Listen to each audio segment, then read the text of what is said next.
We had Peter Dutton's budget in reply, but the Treasurer will get into some more economic side of things because, immigration was the main event last week, if you like. Now, this got my attention. Maybe I'm sort of getting a bit carried away here, but he spoke about simpler taxes on income tax cuts.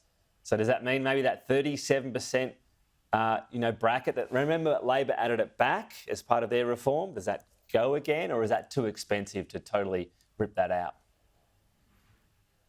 Well, that's the $40 billion question. How about that for you, Tom? That's what the government says over 4 years it would cost to reintroduce all their tax cuts, plus Jim Chalmers and Anthony Albanese's tax cuts. We've had Susan Lee on, Jane Hume on Sunday Agenda. They've all indicated in recent weeks they're going to come up with a bigger tax cuts package. I don't think he's going to announce it today, but he's going to hint at it again. They want to do that closer to the election. Why wouldn't you? You get a bigger bang that way.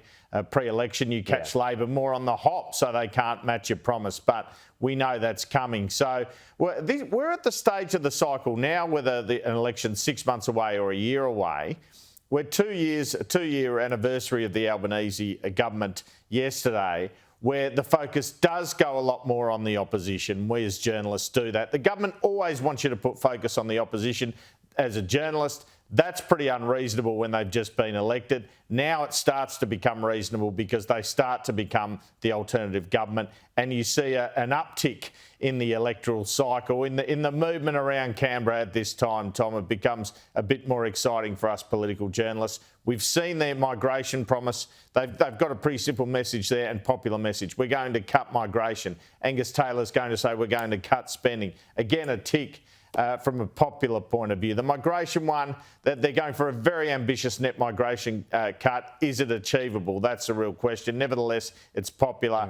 Nuclear, however, yet to be convinced that's a vote winner, and that won't suffer from a scare campaign for them. But nevertheless, this Angus Taylor address will have more interest than it would have had for the last 2 years, because we're getting closer to that election date.